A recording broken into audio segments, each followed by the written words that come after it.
Aí está, então. Diego, é com você. Fique à Per- vontade. Perfeito, muito obrigado, Ioná.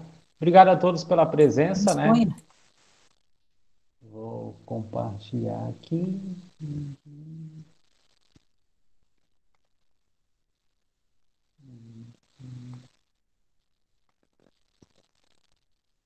Então, pessoal, a proposta.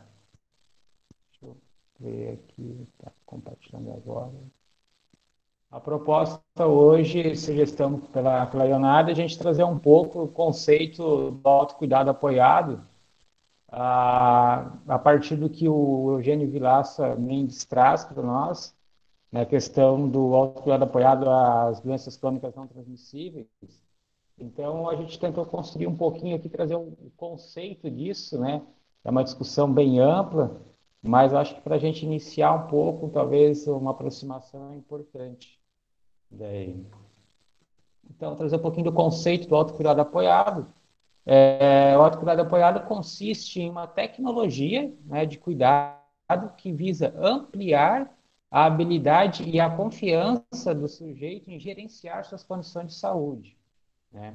Então, ele é uma tecnologia de cuidado que busca justamente isso, é buscar construir possibilidades e principalmente ampliar a habilidade e a confiança do usuário, da pessoa, em gerenciar suas condições de vida e saúde. Principalmente, a gente vai discutir a questão assim, de reconhecer quais são as principais dificuldades, quais as principais facilidades que essa pessoa ela dispõe no momento para estar gerenciando as suas condições de vida e saúde, né?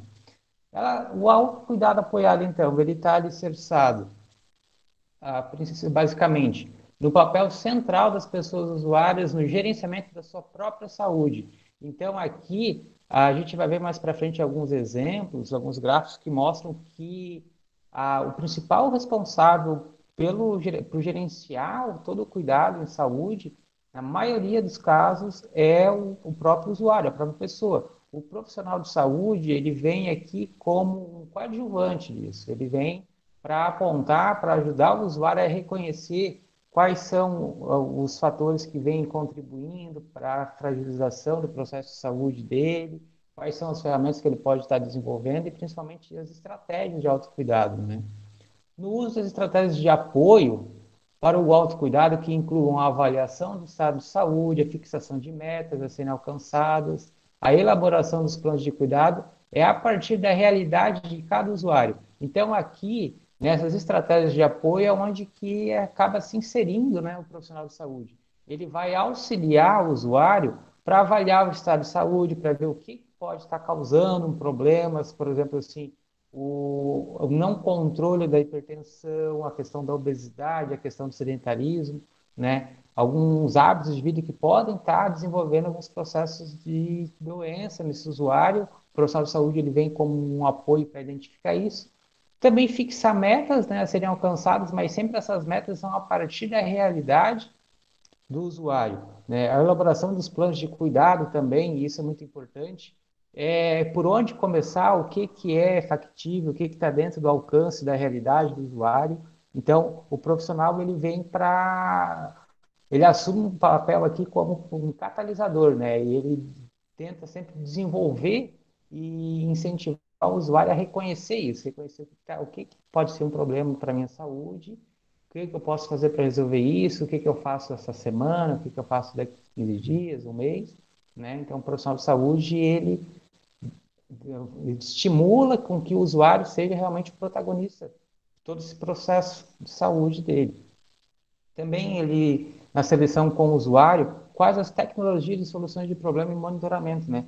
Aqui seria um pouco das ferramentas que a gente vai utilizar, eu chamo ferramentas, a questão, vamos fazer um controle de hipertensão, vamos pegar atividade física, alimentação balanceada, a gente vai estar trabalhando com práticas integrativas ou não, acho que aqui, então, apresentar um número maior de possibilidades para o usuário, né, o profissional tem esse papel também, e ver dentro da realidade dele, das condições, principalmente também do desejo dele, né, o que, que pode estar sendo aí como uma tecnologia para auxiliar no autocuidado apoiado nesse sujeito. A organização dos recursos e serviços da saúde da comunidade também, para prover o apoio ao autocuidado apoiado. Isso é muito importante e muitas vezes é um desafio. Eu aponto aqui como um desafio a questão da organização dos recursos, porque a gente muitas vezes não tem uma rede que consegue se comunicar devidamente, as próprias linhas de cuidado talvez são um pouco fragmentadas, sobrecarga de trabalho também, tem uma série de questões que eu vejo como uma dificuldade. No entanto, eu acredito que a territorialização aqui é algo muito importante, falando bem especificamente da questão da atenção primária, essa da família, porque a partir do momento que eu consigo reconhecer quais são os pontos que promovam saúde, né, no meu bairro, no meu território, eu consigo também estar utilizando e potencializando essas ferramentas como promotoras de autocuidado apoiado. Ainda falando sobre a questão do conceito, né, o efetivo autocuidado é muito mais do que dizer aos usuários o que devem fazer, significa reconhecer o papel central das pessoas usuárias na atenção à saúde e desenvolver um sentido de autorresponsabilidade sanitária, né? Muito importante que aqui também, no contato, durante o acolhimento, principalmente na estruturação de vínculo, é sempre colocar essa questão de quem realmente é o maior responsável pelo ao meu estado de saúde, né? Eu acho que é importante trazer essa discussão, principalmente durante a estruturação de vínculo, compactuação de metas, isso é muito importante. Incluir o uso regular de programas de apoio, como suporte emocional e estratégia de convivência com as condições crônicas. Como é que é para o usuário receber uma notícia de que agora ele está numa situação de alguém que está com uma doença crônica? Como é que é conviver com isso? Quais são as principais barreiras que ele encontra?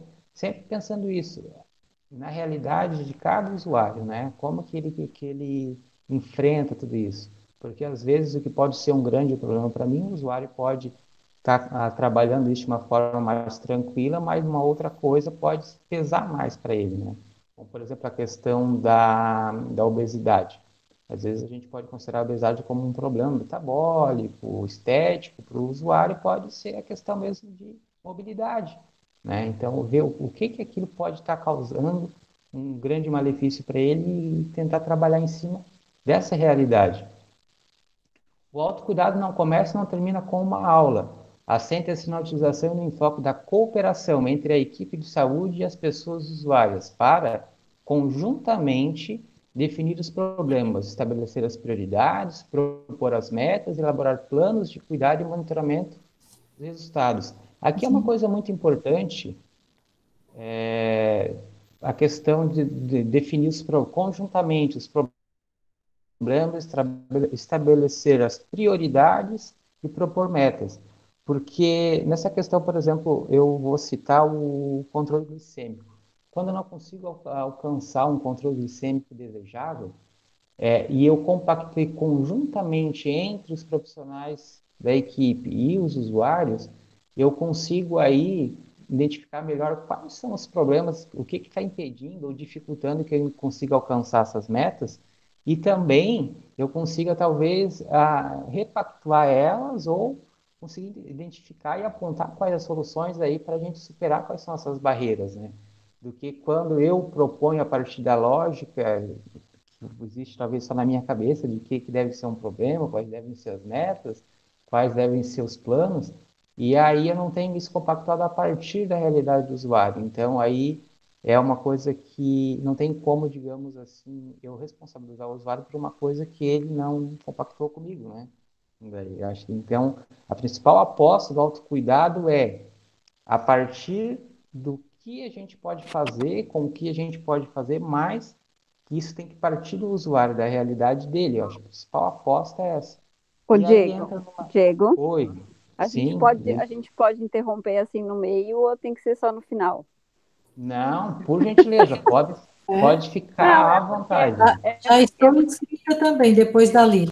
então, porque assim tu já falou em controle glicêmico, sabe que tocou na minha, né, na Sim, minha.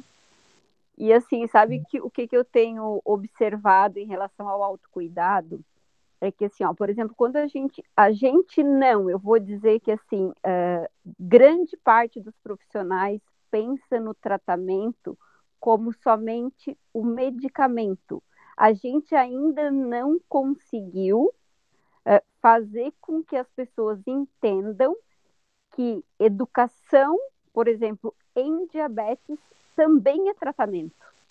Não é só o remédio que é tratamento. O autocuidado, ele também é tratamento. Esses dias, até há poucos dias, eu participei de uma banca de TCC e eu enfatizei muito isso, que falava sobre a questão do perfil dos pacientes, não sei o quê, e falava sobre tratamento. Eu disse, gente, assim, ó, para mim, a maior falha quando vocês falam de tratamento, e era um TCC da medicina, é que vocês não colocam a educação em diabetes como tratamento. E isso é fundamental. E aí entra a questão do autocuidado, né? Porque se eu não tenho educação em saúde, eu não vou fazer o autocuidado, porque muitas vezes não faz sentido para o paciente. O Lili, também só acrescentando um pouquinho, né? É difícil entender a questão da educação e muito mais também os próprios dispositivos que a comunidade dispõe e que auxiliam no tratamento e que são importantes no tratamento dessas pessoas. Por exemplo, eles não conseguem entender que ir num bailão numa quarta-feira à tarde é salutar, é terapêutico, isso é tratamento. Né? Não é só diversão, exatamente. Isso é tratamento. Exatamente. Né?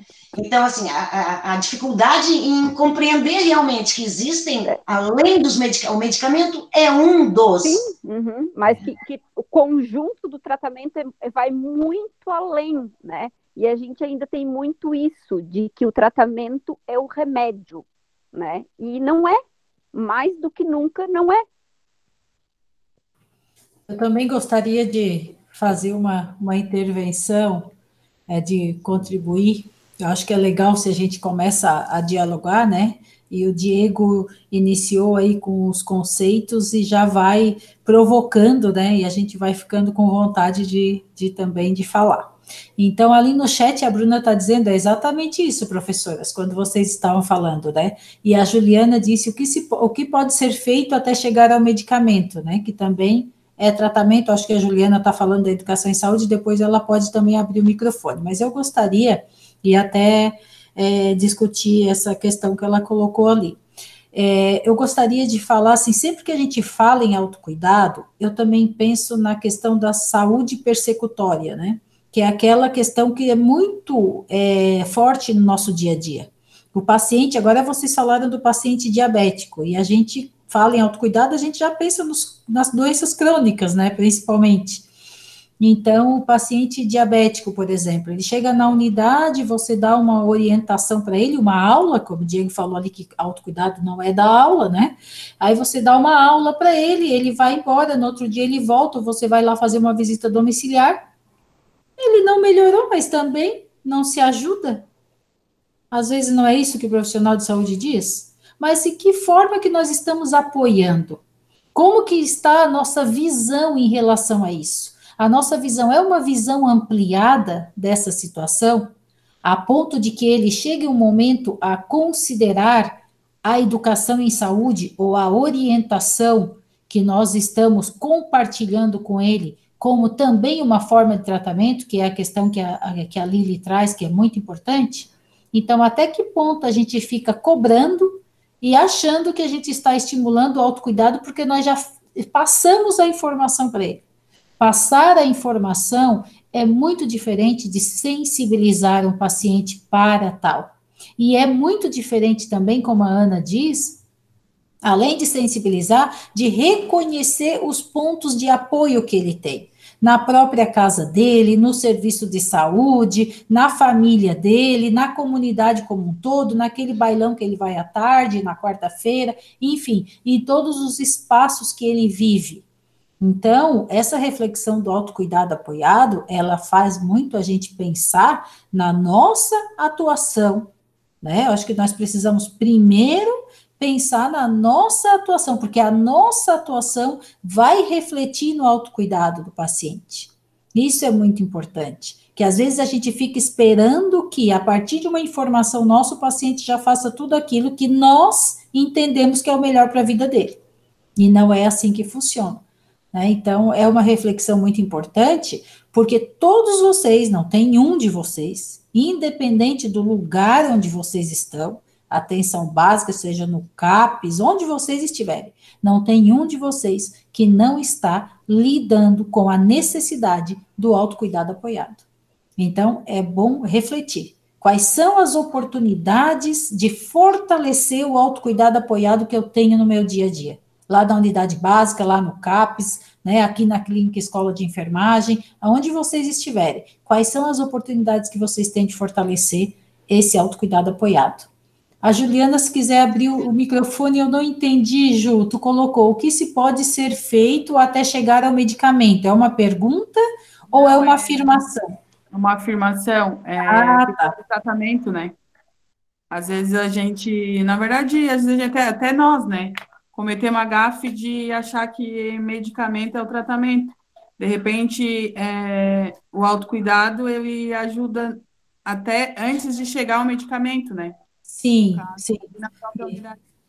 Uma terapia não medicamentosa, né, Ju? Por exemplo, às vezes as pessoas mais jovens que diagnosticam uma hipertensão arterial, muitas vezes, dependendo do profissional, ele inicia o tratamento não medicamentoso, que vai nessa linha também, né? Então, ali ele já considera como tratamento o que não é medicamento, para depois, então, entrar com medicamento se for necessário. Porém, mesmo depois do medicamento, a educação continua sendo tratamento também, né, junto ali, paralelamente ao que a gente estaria, né, utilizando de medicamento. Obrigada, Diego. Se mais alguém quiser fazer a intervenção, acredito que não tenha problema, né, Diego, de fazer no decorrer, né? Não tem problema algum, por gentileza, quem pode interromper, à vontade. Eu quero aproveitar o gancho também, eu ia falar umas coisas ao final, mas já que vocês introduziram, eu também vou apontar algumas coisas. Na questão do autocuidado apoiado, eu vejo que aí se apresenta para nós, profissionais de saúde, um grande desafio, que é isso está relacionado à própria maneira como a gente vem pensando, agindo, inclusive formando na área da saúde. É a questão de que nem todas as situações, as demandas de saúde ou doença, elas vão ter necessariamente uma cura, né? Mas todas elas têm um cuidado, né? Eu acho que isso é muito importante a gente trabalhar, igual como a Lili colocou na questão do pessoal terceira medicina, nem todas as situações muitas vezes vão apresentar uma cura objetiva, pronta, por exemplo, ela está com um processo infeccioso, toma um antibiótico ou uma analgesia e resolveu o problema. Mas o cuidado dessas situações, eles sempre vão existir. Então, eu acho que a gente, principalmente enquanto enfermeiro, enquanto enfermagem, a gente deve sempre olhar para isso. Determinada situação, o que eu posso desenvolver de cuidado, né? A principal aposta, eu penso que deve ser isso, a questão do cuidado. E nessa questão daí do cuidado, a gente também tem que voltar, eu acho que revisitar o conceito do que é saúde. Porque uma das principais dificuldades, aí eu falo como profissional, de onde eu vejo, é lidar com a diferença do outro, né? É lidar com a questão da cultura, com a questão das relações interpessoais, com a questão dos processos familiares. Aí eu chamo a atenção para a questão, falar novamente da questão da atenção primária, da estratégia da família e da importância de uma consulta de enfermagem de qualidade, né? A partir daí, assim, que teoria eu vou utilizar para acessar determinada informação que me é importante, né? Aqui eu trabalho mais a questão do que Orin, trabalho mais a questão de Horta, muitas vezes eu vou ter que fazer uma junção com Travelbee, com King, para justamente conseguir compreender melhor quem é esse outro, porque o outro ele é diferente de mim, né? E como que a gente consegue também se apropriar do maior número de informações possíveis dentro de toda essa particularidade do outro para conseguir pensar junto com ele esse cuidado, porque nem sempre a gente vai conseguir uma cura objetiva lá, que vai resolver aquele problema e ele vai seguir a vida, mas o cuidado, eu acredito que sim, eu preciso, principalmente, eu aponto a consulta de enfermagem como uma ferramenta muito importante aqui, né? E aí, Diego, eu também acrescentaria a questão da saúde mental, né? Porque saúde mental tu tens que fazer em todos os espaços, né? Não é só nos CAPs, não é só onde as pessoas têm uma doença já instalada, né? Mas é identificar realmente ações de saúde mental para que ele tenha saúde. Não trabalhar na questão, quando já é a doença, já está instalada. Aí é outra questão, né? Mas a importância, então, de estar atento a esses sinais e, assim, como é que tu consegue dissociar a saúde mental da saúde física, né? Tu não vai fazer saúde mental só no CAP, só no Previp, só no CERTO, não. Tu vai fazer saúde mental em todos os espaços, com todas as pessoas. Tu vai ter que ter esse olhar atento à saúde mental dos indivíduos, às emoções, né, dessa pessoa, como é que ela lida com o cotidiano, né, com as inter-relações que ela tem, que ela estabelece com as pessoas. Isso é saúde mental, né, e isso não tem espaço específico demarcado para se fazer. Isso é com todos, né? Ô, Concordo. Ana, enquanto isso que tu estava falando, eu não tinha te ouvido, já estava escrevendo ali no chat, na mesma direção daquilo que Ó, tu estavas falando. Estamos em ó, sintonia. é isso, né? Dando sequência aqui, então, é a gestão colaborativa do cuidado, né, em que os profissionais de saúde deixam de ser prescritores para se transformarem em parceiros das pessoas usuárias do sistema de atenção à saúde. Então, aqui é aquilo que a Ana colocou, a Lili, a Ioná, é a questão de compreender quem é o outro e também de, junto com ele, construir essas possibilidades de cuidado, né? Eu acho que isso é a principal aposta, realmente, do autocuidado apoiado. E aí também vem uma pergunta na questão, a quem o autocuidado apoiado está indicado, né? Aí o autor, o Vilaça, ele traz a questão que está indicado ao usuário com fatores de risco ou condições crônicas que apresentem habilidade e interesse para mudar os hábitos de vida. Isso me chama muita atenção no seguinte, da questão que ele não traz só a questão da habilidade, mas também o interesse, né, por mudar os seus hábitos de vida. E aí aqui tem aquela questão da corresponsabilização, do compreender quem é o outro, principalmente a partir do momento que eu compreendo quem é esse outro, como que eu consigo, talvez, despertar nele esse Diego, interesse, né? Diego, Oi. só um momentinho que nós temos uma visita ilustre aqui, ó. Sim. Diego, tudo Ó, todos bom? os nossos residentes Ah, Ai, enfermeiros. que lindos! Tudo bem, gente? Que olha lindo! só. Tudo Tudo bom? bem? Bem-vinda, reitora. Ai, que legal! Muito bom Tudo bem, ver. Ó, Lu? Que bom te ver bem, Diego. Só quero Abram a câmera. também. Ei, boa tarde para a reitora, Só. gente. bem, tá tudo bem. Sou do colega Boa agora. tarde, Lu. Boa Ô, tarde, Lu. Lu. Bom te ver, Dieguinho. Boa tarde, Lu. Boa tarde, Lu. Tá bem.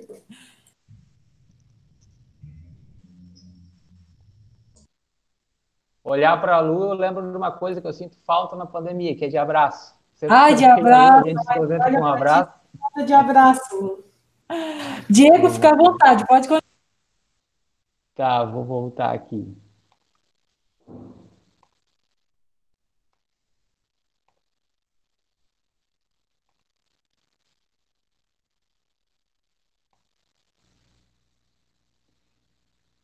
Então, aqui nessa questão de compreender quem é esse outro, né, para tentar despertar nele, incentivar, potencializar essa questão do interesse por mudar os hábitos de vida.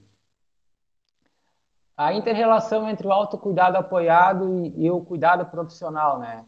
Então, o autor aqui traz como podemos verificar na figura 8, o cuidado das condições crônicas estabelece-se num espectro que varia de 100% de autocuidado apoiado, por exemplo, na escovação regular dos dentes, até 100% de cuidado profissional, como, por exemplo, um procedimento de neurocirurgia, paciente sedado, tá? Ele não tem condições de fazer um autocuidado nesse momento, né? De forma que as pessoas com condições crônicas simples terão uma proporção de autocuidado apoiado maior em relação ao cuidado profissional, que as pessoas portadoras de condições crônicas muito ou altamente complexas. Aqui a figura 8, então, ela aponta para nós aqui, né, como o autocuidado ele pode ser de até 100% em pessoas que têm uma condição crônica menor, como 100% de cuidado profissional, dependendo dessa necessidade que ele venha a ter, né? Aí aqui ele traz também o papel da atenção primária, da atenção secundária, da atenção terciária. A gente vai discutir um pouquinho mais para frente a questão da relação entre elas, as potencialidades, as fragilidades. O autocuidado apoiado é o modelo da pirâmide de riscos, né? A sua lógica está em promover a saúde de toda a população e de estruturar ações de autocuidado apoiado para os portadores de condições de saúde mais simples, de ofertar a gestão do cuidado de saúde para pessoas que tenham uma condição estabelecida e de manejar os portadores de condições de saúde altamente complexas por meio de uma tecnologia de gestão de caso.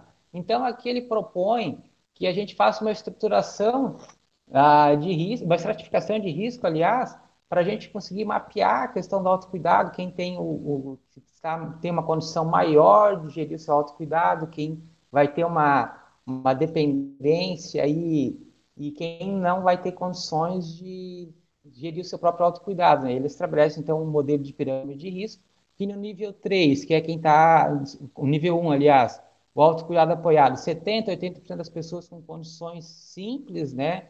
Daí aqui eu não sei se eu posso citar como simples a questão dos sintomas dos respiratórios, asma, a questão da obesidade, né? A gente pode citar aqui como questões simples. Questões mais complexas aqui, talvez alguns do nível 2, que daí são 20% ou 30% das pessoas. A gente pode talvez estar citando a questão de alguém que tem alguma complicação, alguma comorbidade, de um AVE, né, de algum procedimento cirúrgico, um acidente, enfim. E o nível 3 é de 1 a 5% das pessoas com condições altamente complexas, talvez complicações neurológicas, né, que aí acabam impedindo a pessoa, dificultando muito que ela consiga realizar o seu próprio autocuidado. Os princípios gerais, então, quando a gente fala de autocuidado apoiado, né, tem o alinhamento da atenção à saúde com as necessidades da população, situado nos diferentes estratos de risco, né? As pessoas usuárias são parceiras na atenção à saúde, as pessoas usuárias são consideradas autoprestadoras, né? Elas prestam seu próprio autocuidado, né? Então, é muito importante que fazer o modelo de pirâmide de risco para a gente conseguir estratificar e ver qual é a real condição que aquele usuário tem ou não de desenvolver determinada prática de autocuidado. As informações da saúde são essenciais também para a prática do autocuidado apoiado. A melhoria da atenção se dá pela colaboração entre as equipes de saúde e as pessoas usuárias. As pessoas usuárias são consideradas membros da própria equipe de atenção primária à saúde. A APS é fundamental, mas os seus limites com a atenção secundária devem ser superados. O uso intensivo do cuidado pela internet, o cuidado é um uso programado de cuidados especializados e de internações hospitalares, considerando uma falha do sistema, portanto, um evento sentinela. Aqui, o usuário chama atenção para uma coisa que a gente vivencia muito e que ainda é uma pena que isso aconteça no Brasil.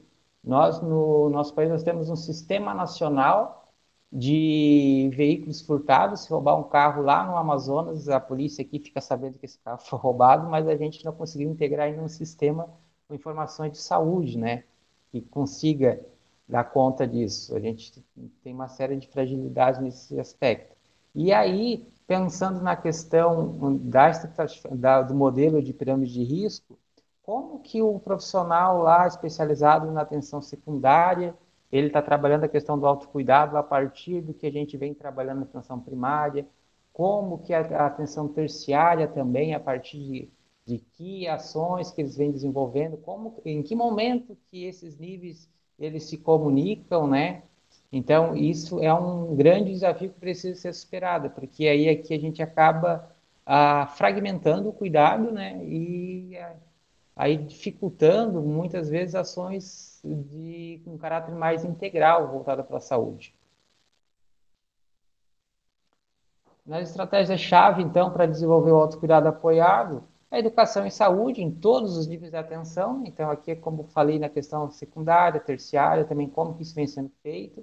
O sistema de atenção à saúde deve ter o foco nas pessoas segundo os seus riscos, né? Então, a partir dos riscos, o que ela desenvolve? Risco de automedicação, risco de queda, risco de não conseguir se alimentar corretamente. A gente tem que também pensar essas questões, principalmente na questão intersetorial. Ele deve ser proativo, né? Ofertar atenção integral, o plano de cuidado deve ser feito de acordo com as diretrizes clínicas, baseadas em evidências que normatizem o fluxo das pessoas no sistema e em cooperação entre as equipes e as pessoas usuárias. E a atenção deve estar suportada em um sistema de tecnologia de informação potentes, especialmente por prontuários clínicos integrados. Aqui tem uma questão do papel fundamental da tecnologia, né? Eu acho que a pessoa saber que ela tem uma porta aberta, mesmo que seja via remota, a gente está experimentando isso agora no tempo do Covid, da pandemia. Isso é uma ferramenta que pode potencializar muito o autocuidado apoiado, porque é o momento que a pessoa identificou uma situação ou ela tem uma dúvida, ela sabe que ela vai ter um profissional que vai também dar um suporte para ela. E a gente está experimentando isso no SOS Covid, né? E na minha opinião está funcionando bem. Então a tecnologia no autocuidado apoiado é sim uma ferramenta que vem para somar. Aí o nível, as condições crônicas também são divididas em 3 níveis, né? O nível 1, condição crônica simples, é bem controlada, apresenta um baixo risco geral, né? E na maioria das vezes as pessoas têm uma grande capacidade de gerenciar o seu processo de saúde. O nível 2 apresenta um risco um pouco maior, tem um fator de risco biopsicológico, ou uma condição crônica, ou mais de uma, né? Que aqui eu acredito que é a maioria da população tem doenças crônicas e comorbidades, né? Um certo grau de instabilidade ou um potencial de deterioração de sua saúde, né? A questão aqui das agudizações, a menos que tenha um suporte de uma equipe profissional. A maior parte do cuidado deve ser provida por uma equipe de atenção primária à saúde com apoio de especialistas, né? Então aqui vem novamente a questão importante de eu conhecer muito bem quem são as pessoas, quais são os usuários, quais são as condições de saúde que elas têm, para principalmente evitar as agudizações. E o nível 3, então, apresenta necessidades altamente complexas, né? São frequentemente pessoas que têm uma atenção não programada na emergência, ambulatorial ou hospitalar, que requerem um gerenciamento ativo por parte de um gestor de caso. Aqui eu acho que tem mais a questão das causas externas, né? Daí também, que é um pouco mais difícil de tu estar prevendo isso. A figura 10 aqui, ela mostra a concentração relativa de atenção profissional no autocuidado apoiado, né? Então, dentro dos níveis, né? O nível 1 é aquele que apresenta pequenas condições, né, de doenças crônicas, então o autocuidado apoiado aqui ele é muito maior. A questão do usuário depende muito pouco do profissional de saúde. A questão do nível 2 também, que aí ele já tem doenças crônicas associadas e comorbidades aqui, mas ainda assim, o maior responsável pela gerência desse cuidado ainda é o usuário. E no nível 3, aí, então, aqui a gente percebe uma atuação maior do profissional de saúde. O quadro 8 mostra um pouco dos paradigmas, né, tradicional e colaborativo no autocuidado apoiado. O paradigma tradicional tem a questão das informações e habilidades mais voltadas para um treinamento, né? Já no colaborativo, se não houver o autocuidado apoiado, se transforma no 3 isso, né? É realmente essa questão de prevenir as agudizações, né? A questão, por exemplo, um pico hipertensivo, a questão uma hipoglicemia, enfim, são várias questões que é ali que a gente consegue evitar que aconteça, principalmente a questão de dano renal e por aí vai. É bem importante isso, não sei se alguém quer comentar alguma coisa. Isso, a questão pediátrica também, né? Sinal de alerta, evento sentinela. E aqui eu apresento para vocês um pouco também do paradigma tradicional, paradigma colaborativo, né? Então, a questão das informações, tem algumas que funcionam, que no modelo tradicional é mais como uma aposta em um treinamento, né?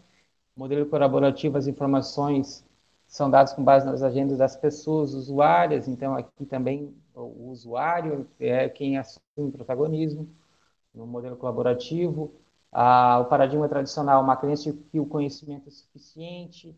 No colaborativo, a crença de que a autoeficiência da pessoa usuária promove a mudança. Então, assim, não basta apenas tu ter informação, mas sim que aquela informação ela faça sentido e tu reconheça em ti quais são as possibilidades de promover mudança. No modelo tradicional, as metas são definidas segundo a orientação dos profissionais de saúde. No colaborativo, existe uma questão da alta eficácia, que são definidas pela orientação profissional de saúde, mais a partir da realidade do usuário. No modelo tradicional, as decisões são tomadas pelos profissionais de saúde. No colaborativo, são compartilhadas entre os profissionais e os usuários, né? No tradicional, a mudança é feita pela motivação externa, induzida pelos profissionais de saúde, enquanto no colaborativo a mudança é feita por uma motivação interna das pessoas usuárias, né? Por que é importante eu cuidar da minha saúde? Eu acho que quem deve reconhecer esses aspectos deve ser o próprio usuário e não o profissional apontar isso para ele, né? No modelo tradicional, tem a questão também de os problemas são identificados pelos profissionais de saúde. No colaborativo, os problemas são identificados pelos profissionais, mas também, principalmente, com a colaboração dos usuários. No modelo tradicional, os profissionais de saúde resolvem os problemas. No modelo colaborativo, os profissionais de saúde, eles auxiliam as pessoas, né, a desenvolver potencialidades, maneiras e técnicas de solucionar esses problemas e apoiam as soluções, né? Então, o modelo colaborativo, a principal diferença é a aposta na capacidade do usuário em estar identificando quais são os problemas e, principalmente, estabelecendo metas, planos de cuidado e caminhando em direção a isso, sempre com o apoio do profissional de saúde. O autocuidado apoiado é a metodologia dos 5 As, né? Que é a avaliação, o aconselhamento, o acordo, a assistência e o acompanhamento. A avaliação, ela consiste no entendimento das crenças e valores dos conhecimentos, comportamentos das pessoas, as áreas sanitárias e motivacionais, né? Então, aqui, novamente, compreender quem é essa pessoa, quais são as crenças e valores, quais os comportamentos, os hábitos de vida e o que ela dispõe para estar desenvolvendo aí o autocuidado apoiado, práticas de promoção de saúde e quais são as principais motivações que essa pessoa tem, né?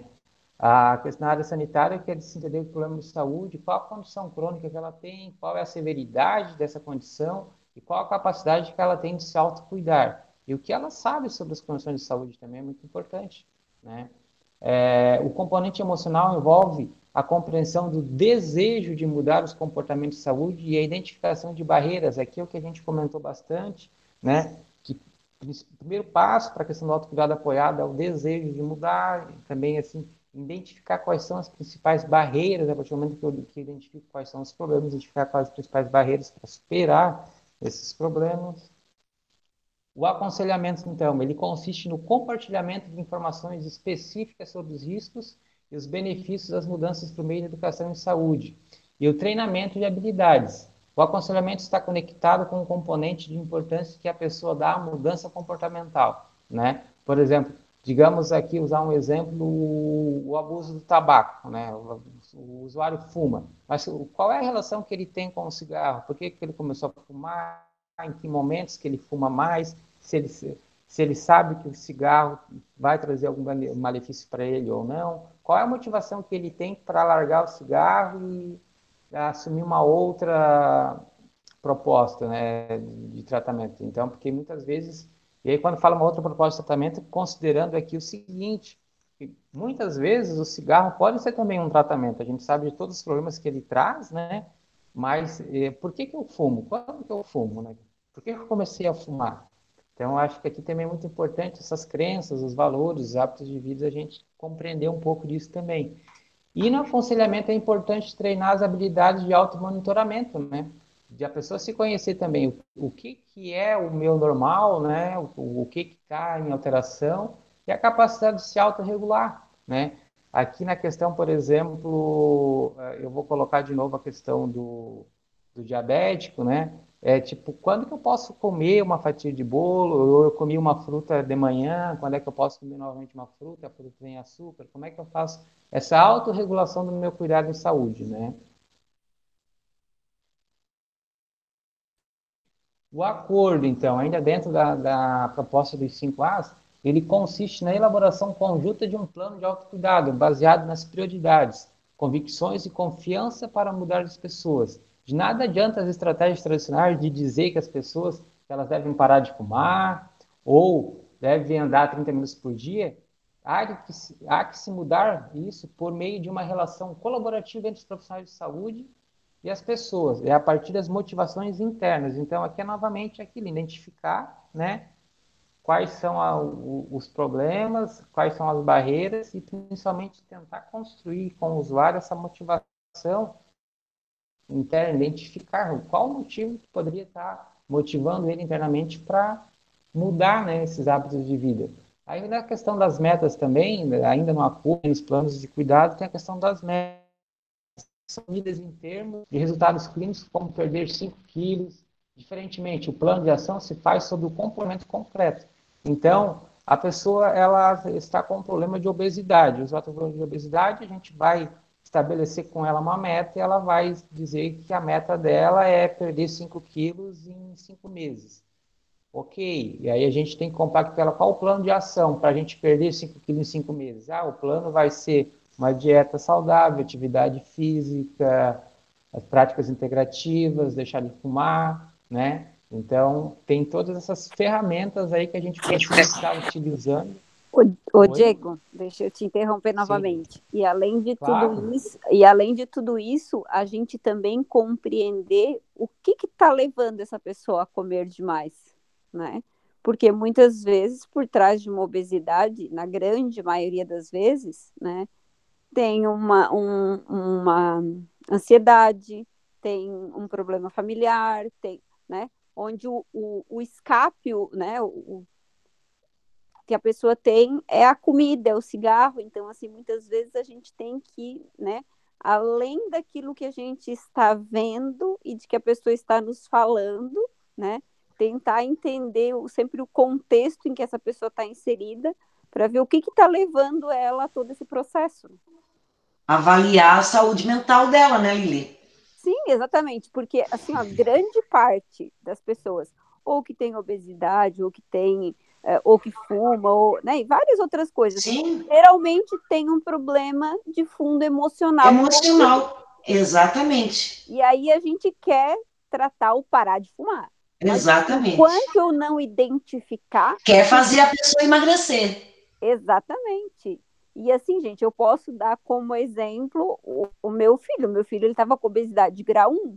E eu queria muito que ele emagrecesse, muito, muito, muito. Já tinha levado ele em 4 nutricionistas e num médico.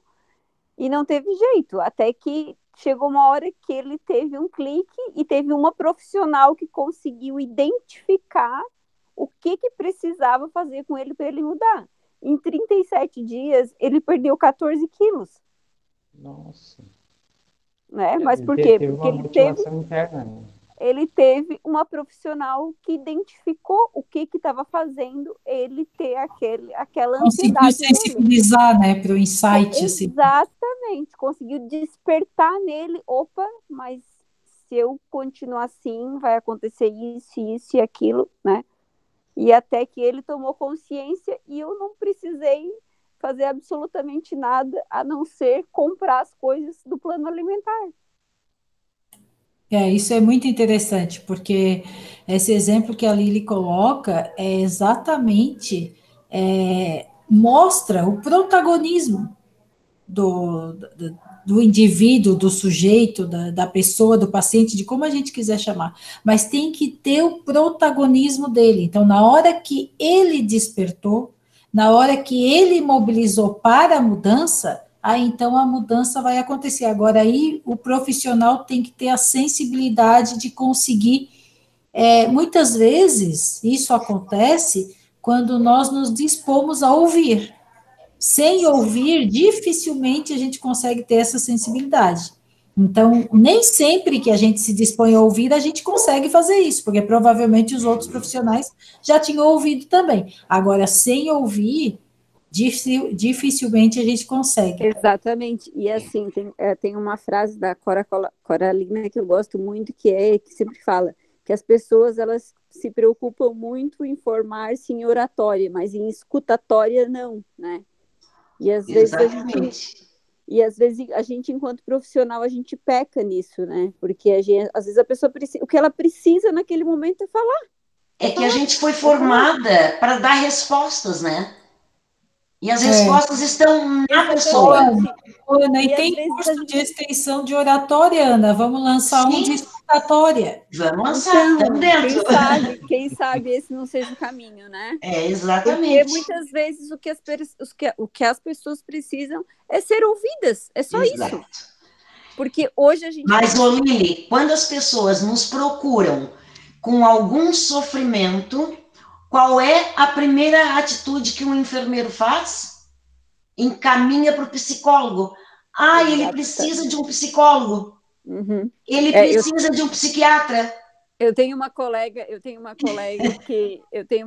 que trabalha, agora ela já não trabalha mais na unidade de saúde, mas que ela é psicóloga, que ela dizia que cada vez que uma pessoa chorava na unidade de saúde, encaminhavam para ela. Sim. Eu disse, meu Deus, né? Começa por aí, então. E assim, ter uma escuta qualificada é o papel do enfermeiro, é um dos quesitos. Claro, com certeza. É uma habilidade que o enfermeiro tem que desenvolver, né? Mas é mais fácil, às vezes, a gente encaminhar, né? Encaminha para o psicólogo, porque isso aí não é comigo. E assim, né, Ana, como tu falou, a gente se preocupa muito em dar respostas, né? Exato. E muitas vezes são respostas que a gente não tem. Sim. Né? Não Sim. tem, então, assim... O nosso papel é ajudar o indivíduo a achar as respostas com aquilo que ele tem. Entendeu? Não somos nós que vamos dizer para ele o que ele tem que fazer. Nós temos que saber o que ele tem e ajudar ele a encontrar dentro disso possibilidades de resolver as suas demandas. Eu não queria falar mais hoje em Covid, mas assim, eu sou obrigada, porque assim, ó, como a gente tem experienciado nesses últimos meses a fragilidade da rede de apoio das pessoas. A fragilidade, como é frágil. Sem dúvida. Como as pessoas não têm. Tá, mas quem é a tua rede de apoio? Não, eu não tenho ninguém. Eu não tenho ninguém que possa vir aqui fazer isso para mim. Eu não tenho ninguém que... Sabe? Então, assim, ó, a gente está num momento, né, onde as pessoas, e aí principalmente, não só, mas assim, principalmente as pessoas mais idosas, elas não têm com quem contar. Então, Lili, eu costumo dizer que, assim, muitos, a grande maioria dos transtornos mentais, eles são de cunho totalmente sociológico, é social, sabe? Muito pouco, realmente são muito poucos os que realmente têm uma doença orgânica, uma falta de dopamina, uma falta de... Sabe? A grande maioria vive um isolamento social, uma fragilidade social que está fazendo com que elas adoeçam emocionalmente. E isso não se conserta com medicamento. Sabe? Isso se trabalha a questão do social. Nós temos que fazer essas pessoas repensarem os seus estilos de vida, as suas relações interpessoais. Né? O que eu faço com o meu tempo livre?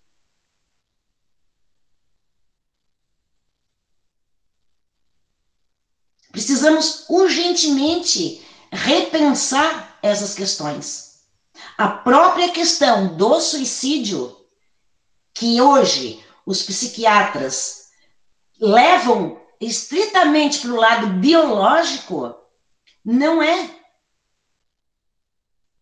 Sabe? Durkheim já dizia, o social tem uma parcela e uma culpa muito grande nesse ato. Mas nós insistimos em dizer que é a depressão. O que é a depressão? A depressão hoje é banalizada. Qualquer um que tem um sofrimento um pouquinho maior está deprimido, tem depressão. A gente precisa rever urgentemente esses nossos conceitos e a banalização dos diagnósticos. E isso é muito sério. Isso é muito sério e é uma responsabilidade da universidade trazer essa discussão para os acadêmicos, para os residentes, para os alunos. Precisamos falar disso. Precisamos falar do social. Que sociedade é essa que nós estamos ajudando a construir? Falei. Mas é isso aí, Ana. Mas alguém quer contribuir, colocar alguma coisa, pessoal, em relação à questão do acordo? Ô, professora, alguém está me escutando? Sim. Tô ouvindo. A Sim. professora falou sobre a gente repensar nossas ações sobre saúde mental, né? E até quando eu fiz a prova da residência, eu passei na residência de saúde mental e passei na residência de atenção básica. E eu até falei para a professora de Paula que eu ia ficar na residência de atenção básica, uma porque eu gosto muito, né? E outra porque eu gosto de saúde mental, mas eu percebia que na atenção básica não existe saúde mental. E não existe nenhum preparo dos profissionais frente a isso. Por exemplo, se chegar um paciente em crise, eles não sabem o que eles vão fazer, eles não sabem como reagir, sabe? E eu acho uma grande falta de despreparo. Eu acho que precisa de muita qualificação profissional. Eu acho que, como diz a professora, tudo é depressão. Aí começa a encaminha para o psicólogo, encaminha para o psiquiatra. E a unidade básica sempre tira fora esses pacientes, sabe? Exatamente. Aonde acontece que o quê? Por isso que tem cada vez mais pessoas ruins, cada vez mais pessoas afetadas psicologicamente, porque ninguém consegue tratar esses pacientes, ninguém tem um preparo. Eu acho de suma importância, tá? Perfeito. Perfeito, Bruna. E quando se fala em qualificação, né, vale bastante pensar nessa questão de que a qualificação também é a escuta qualificada, né? Quando o profissional ele também está preparado para ouvir esse paciente. Até essa semana passada, eu estava lá no Panda e ligou uma paciente nossa, uma paciente nova, ela veio de outro estado, e ela ligou chorando, assim, eu estava sozinha no ambulatório à tarde, e ela ligou chorando dizendo que ela ia se matar. Aí nisso, estava em contato com ela pelo telefone, aí eu chamei a coordenadora, ela foi lá, a gente pediu pro motorista buscar ela na casa dela, a gente levou ela lá pro Panda, a gente acolheu, né, conversou, escutou, e só que mesmo assim, a gente sentiu que ela ainda estava bastante debilitada, ela não tinha ainda um suporte emocional para ela poder lidar com aquela situação, né? Não acredito que seja, digamos assim, algo relacionado a uma depressão, porque hoje em dia está muito patologizado isso, né? De que uma pessoa ela não pode se sentir triste, que tudo é ansiedade e depressão. E aí, a gente conversando, tanto que depois de umas 2, 3 horas, eu entrei em contato com o CAPS. E a gente ficou meio assim, receosa dela realmente tentar algo. Aí, a gente encaminhou ela para o CAPS, ela passou por um outro acolhimento lá, né, com um psicólogo, e depois ela passou por uma consulta com o médico. E aí, na evolução do médico, eu fui olhar no outro dia, tinha crise grave de depressão. Aí ele prescreveu um monte de medicação, né? No outro dia eu liguei para ela para saber como que ela estava, e ela disse que ela estava se sentindo muito tonta. Aí veio a questão de que eles também pensam, né, tipo assim, nessa questão de dopar o paciente, né? Porque é muito mais fácil tu acabar com a dor daquela pessoa naquele momento dando uma medicação do que tu oferecendo um maior suporte, né?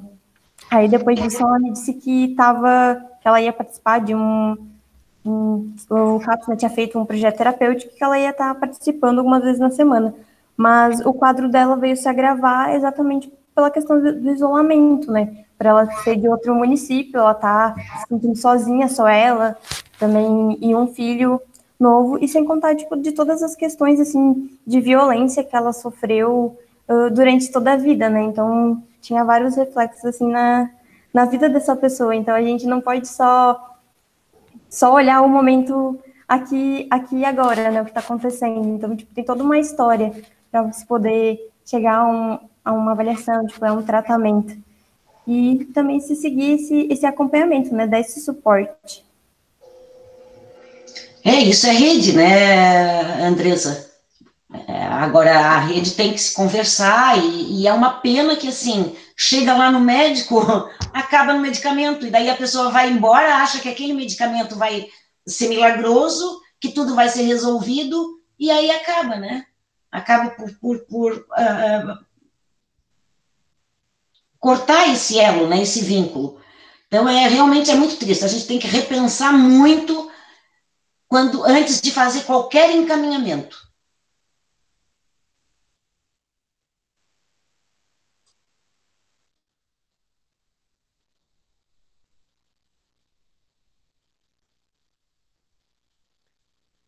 Pessoal, eu acho bem importante as colocações que o pessoal vem colocando aqui, os colegas, eu acho que é bem isso, né? E na questão da escuta, eu vejo muita coisa assim também. O que eu faço com o que eu escuto, né? Também tem uma questão que isso não está posto, isso precisa ser construído, o interesse com a vida do outro, né? Considerar que a vida do outro também vale a pena ser vivida. Porque de nada adianta eu perguntar como é que tu está e a pessoa contar para mim que está passando por um processo difícil e eu perguntar por ela sem realmente me importar com o que ela está passando ou com o que ela vem colocando.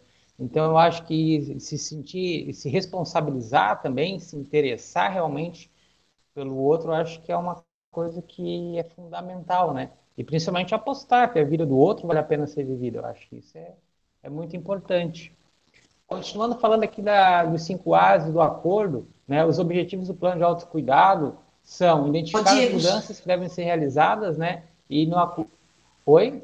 Só um instantinho que a Bruna colocou uma frase ali que o pessoal, né, as equipes não estão preparadas, e aí eu gostaria de enfatizar isso, né, o nosso papel enquanto residência, né, de levarmos essas discussões para as equipes, de discutirmos lá no território, em loco, no serviço, essas questões.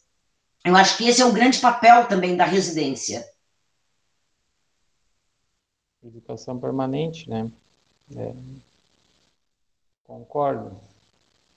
Então, nessa questão dos planos ainda de autocuidado, o profissional ele deve auxiliar o usuário, né, em identificar quais são as mudanças que devem ser realizadas, escrever o que deve fazer, onde, quando, quanto e com que frequência as mudanças irão ocorrer. Identificar também as listas de barreiras e as mudanças e identificar isso estratégias para superar essas barreiras, avaliar o grau de confiança das pessoas em cumprir essas metas. E evoluindo, registrando, documentando também para a gente conseguir avaliar, né? E talvez identificar o que precisa ser potencializado, o que precisa ser repensado, né? E aí a gente já entra na questão aqui que é a principal função, eu vejo, da questão do profissional, quando a gente fala de autocuidado apoiado, na questão da assistência, que é realmente ir fazendo esse acompanhamento, esse monitoramento, essa avaliação, né? E incentivar a habilidade do automonitoramento, rever as metas, elaborar conjuntamente os planos, né, de ação. Eu acho que aqui é onde que o profissional de saúde ele pode e deve auxiliar, principalmente nessa questão do autocuidado, que é realmente dar essa assistência. Eu acho que a gente não está conseguindo alcançar essa meta, o que está acontecendo, né? E aí perguntar, questionar para o usuário o que pode ser feito, o que não vem sendo feito, por que a gente não está conseguindo alcançar aquilo. Será que a gente estabelece uma outra meta? Será que a gente revê aí o plano? O que a gente precisa fazer, né? Eu acho que aqui, na questão da assistência, eu acredito que é onde que o profissional de saúde, principalmente o agir profissional aqui, é que deve se fazer nessa questão da assistência mesmo para o cuidado apoiado, né? E o acompanhamento também, né, é ir revisitando sempre que necessário o que foi compactuado, né, as metas, os planos, também as necessidades, porque muitas vezes a gente pode iniciar uma proposta de acompanhamento de um autocuidado apoiado para uma condição crônica, mas no momento ele também está como uma questão aguda, né? E aí, o que que eu faço, né? Como é que eu faço para acompanhar isso? Acho que é muito importante também não tentar capturar, né, as práticas em saúde. Acho que as práticas elas precisam ser o que um autor de saúde coletiva, que é o Emerson Merri traz, que são o trabalho vive em ato, né? À medida que a pessoa vai apresentando uma necessidade, tu vai produzindo um tipo de cuidado para atender aquela necessidade. Aqui tem um fluxograma explicando, né, exemplificando melhor a questão da metodologia dos 5 A's, que é a questão da avaliação, do aconselhamento, o acordo, a assistência e o acompanhamento. E no meio de tudo isso, o plano de autocuidado, né? As metas, os planos de ações, as barreiras, o sistema de monitoramento, né? Bem simplificado aqui. As referências que a gente utilizou, né, foi o livro do Eugênio Vilaça, né, é o Cuidado das Condições Crônicas da Atenção Primária à Saúde, o Imperativo das Consolidações de Estratégias de Saúde da Família. E era isso, pessoal. Vou encerrar aqui a apresentação. Gente, eu preciso... Diego, só um minutinho, desculpa. Sim, claro. Eu preciso pedir licença, porque eu tenho outra reunião agora. Eu achei, assim, olha, fantástica a nossa discussão. Eu acho que esse realmente é o caminho, né? E é uma pena que eu acho que a gente, né, e espero que vocês fiquem ainda discutindo isso por muito tempo, mas infelizmente eu preciso ir para outra reunião agora e vou ter que sair. Diego, até gostaria de te pedir para encaminhar para o meu e-mail essa apresentação, se tu puderes disponibilizar, eu te agradeço. Claro, claro. Eu que agradeço a todas as trocas, todas as contribuições que tu fez, tá? Agradeço mesmo. Gratidão. Tá certo. Eu encaminho sim. Sempre à disposição. Beijo, gente. Boa noite, boa semana para todos. Boa noite, Lili. Obrigada pela participação, Lili. Boa noite. Boa noite. Vou para a terceira agora. Boa sorte. Boa sorte, bom trabalho. Então, gente, o nosso chat também foi bem legal, né, durante a apresentação. Aqui a Catiane está colocando, o Gabriel colocou aqui no chat, deixa eu pegar do começo aqui. A Andressa Pumes, que os outros a gente estava ali já conversando, a Andressa Pumes disse que é muito importante o acordo, né, porque demonizar os alimentos e utilizar a proibição não é incentivo, e sim um fator estressor, por ser algo imposto que gera sofrimento. E vale para outros tipos de tratamento, né, pois existem vários caminhos, mas não podemos escolher pelo outro, sim auxiliá-los no processo. E a Catiane disse que todo mundo pensa que saúde mental se trata no CAPS, né, somente no CAPS, ela quer dizer. E o Gabriel disse aí que a unidade encaminha cada vez mais para os serviços especializados por qualquer choro. É porque o serviço também precisa de ajuda. O serviço também carece de discernimento sobre a própria organização do serviço de saúde. Então, a gente também não pode demonizar essa questão. Nem a atenção básica ficar falando que o CAPS não recebe, ou que não tem hora de acolhimento, e nem o CAPS ficar falando que a atenção básica só encaminha, né? Porque desta forma nós vamos continuar indo de encontro com o outro e não ao encontro, né? E aí não formamos a rede de saúde, que é o que a gente tanto precisa e acredita que seria algo que realmente poderia nos ajudar muito, né? E perfeito, Ana. Perfeito. Temos vários outros depoimentos aqui no chat também que vão ao encontro de tudo aí que nós discutimos hoje. Eu também gostaria de parabenizar o Diego, de dizer, né, que essa eu sou suspeita para falar, porque assim, escolhemos juntos o tema, né, mas dizer que esse tema é realmente um tema transversal, né, não tem ninguém aqui que não esteja envolvido com ele todos os dias, não é um dia ou outro, com um tipo de paciente ou outro. Todos os dias, com todos os pacientes, a gente precisa pensar no autocuidado apoiado. Então, como ele é o primeiro tema desses nossos encontros, é importante que, ao pesquisar os temas de vocês, os demais temas, busquem também fazer o link com esse autocuidado apoiado, busquem fazer o link com o conceito de saúde, busquem fazer o link com a organização dos serviços de saúde, porque são temas que devem estar envolvidos em todas as temáticas, né, que forem desenvolvidas aqui nesse espaço. Tá? Essa é né, o que eu gostaria de colocar nesse momento, e a palavra está aberta. Ô, professora, a professora acabou de falar sobre linkar os outros próximas apresentações com esse autocuidado, né? E eu tô fazendo, o meu projeto de TCR vai ser em cima do modelo de condições crônicas. Estou estudando bastante sobre isso. E acho bem importante eu trazer isso no próximo encontro. Só que tem um detalhe. Eu tô sem computador e eu não sei quando que esse amado vai voltar. Porque ele estragou. Então, eu tenho medo de, às vezes, eu prometer que eu vou apresentar no próximo e, às vezes, eu não tenho computador ainda, sabe? Bruna, o próximo é daqui a 15 dias. Tu acha que não fica pronto ainda? É que eu tenho medo de ele chegar Certo. muito em cima da hora, prof. Isso que eu tenho medo. Daí eu não Bruna, preparo uma apresentação boa, sabe? Mas o próximo é dia 2. De qualquer forma, a Renata, ela está preparada para o dia 2. Então, Bruna, tu pode preparar, se der tempo, a gente dá uma continuidade que eu acho que fica bem legal, né? E se não der tempo, a Renata está pronta daí para apresentar no dia 2, então. tá? Então, a gente faz se for possível, beleza? Obrigada, professora. E o tema da Renata qual vai ser? O tema da Renata é um pouquinho mais específico, é sobre sistematização da assistência de enfermagem. Ela vai falar para nós sobre a CIP, que nós geralmente falamos mais sobre diagnósticos com a Ananda, e aí ela vai trazer a classificação internacional do processo de enfermagem, a CIP. Tá, ótimo. Uhum.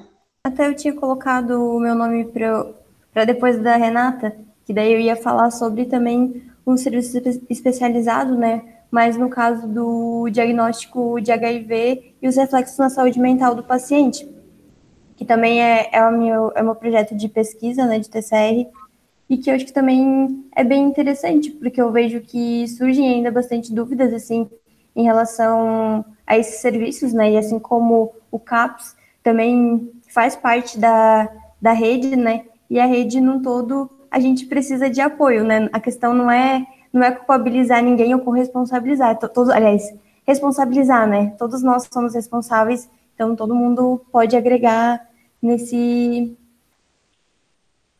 cuidado, né, desses usuários.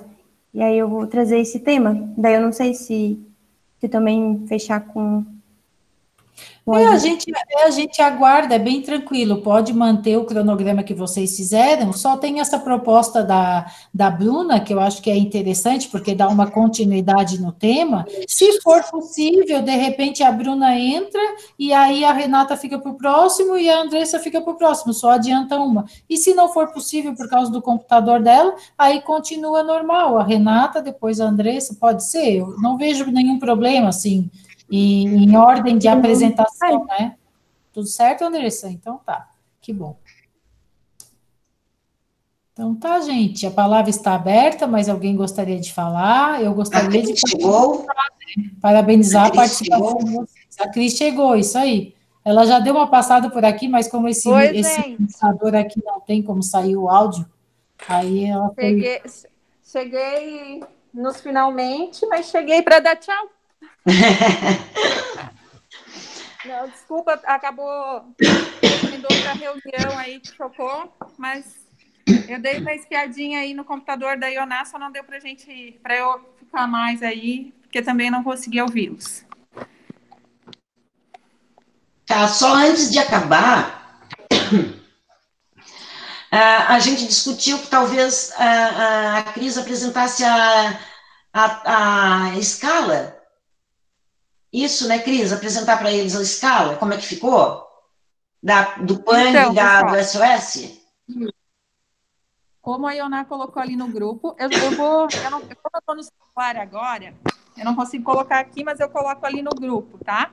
Já na sequência.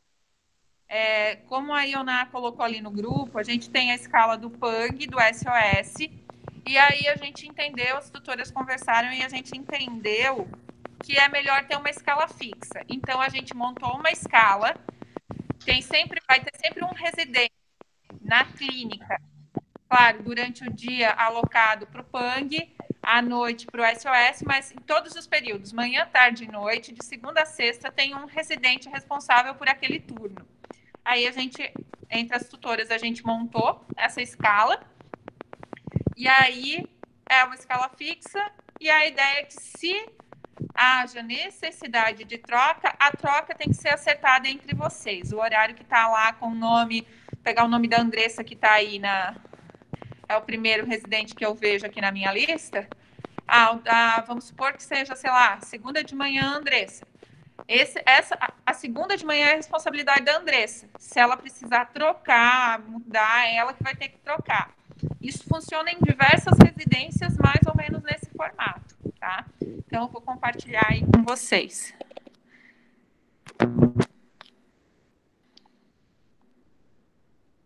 Se vocês quiserem ir falando, pode falar. Estou procurando aqui.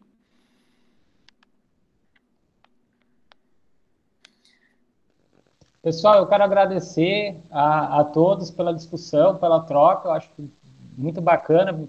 Agradecer também às tutoras pela proposta, eu acho que a gente conseguiu estruturar meio que um grupo de pesquisa, assim, que é para discutir temas relacionados ao trabalho e conseguir, eu acho, fazer com que isso aconteça junto com a atenção básica, saúde coletiva, saúde mental, é muito rico e eu acredito que deve continuar assim, porque eu gostei bastante.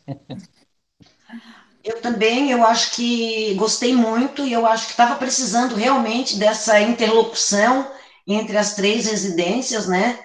Principalmente a saúde mental estar, né, com as outras residências, pela especificidade dela, e que não deveria, né, ter essa especificidade, mas, enfim, eu acho que isso vai ser muito produtivo e todos nós vamos ganhar muito com isso. Adorei. Gente, eu peço desculpa que eu cheguei no final, então não aproveitei a discussão. Nas próximas, eu acredito que eu consigo aproveitar melhor, consigo me organizar e estar aí junto. Então, a gente já tinha essa vontade, né? Como a gente conversou, a gente já tinha essa vontade faz tempo. Que bom que tem respostas positivas dessa primeira experiência.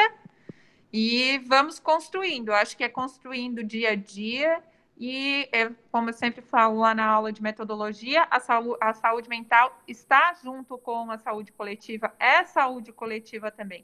Então, fazemos todos parte de uma grande colcha, talvez, assim, e que essa colcha vai cobrindo diferentes áreas, mas ela conversa, ela tem que conversar. Eu acho que é isso que a gente tem que ter em mente. E eu não sei se vocês chegaram a conversar sobre isso, se teve oportunidade, mas eu vejo também que a gente precisa criar as oportunidades, a gente precisa criar os espaços nos cenários em que a gente está, né? Então, isso vai fazer a diferença no profissional, para amanhã, para daqui 10 anos, para o hoje. Então, a importância de criar essas experiências, criar oportunidades, a capacidade de perceber as oportunidades nos espaços mais inusitados. Eu falo isso porque a gente vive uma pandemia que muito facilmente a gente poderia se enclausurar, botar a cabecinha dentro do buraco e ficar lá, esperar tudo passar para a gente voltar. Mas uma vez que nós somos profissionais da saúde, a gente não pode fazer isso. E a gente tem a convocação aí da criatividade também na nossa profissão. Então, eu acho que vamos aproveitar as oportunidades que a gente tem hoje para fazer diferente, se não era aquilo que eu esperava, o que eu posso fazer, né? E ir criando esses cenários, assim que a gente avança. Eu acho que é desse modo. E eu acho que eu gostaria de ver mais a participação também dos residentes, né? Esse espaço é um espaço de construção, então vamos construir juntos, meninas e meninos. Vamos ser protagonistas. Isso. Se nós estamos falando no protagonismo do paciente, nós também precisamos ser protagonistas do nosso aprendizado. Isso, manda os tutores calarem a boca e assumam a palavra vocês, porque se deixar, nós falamos muito. Mandou nós calar a boca, eu vou até interromper a gravação.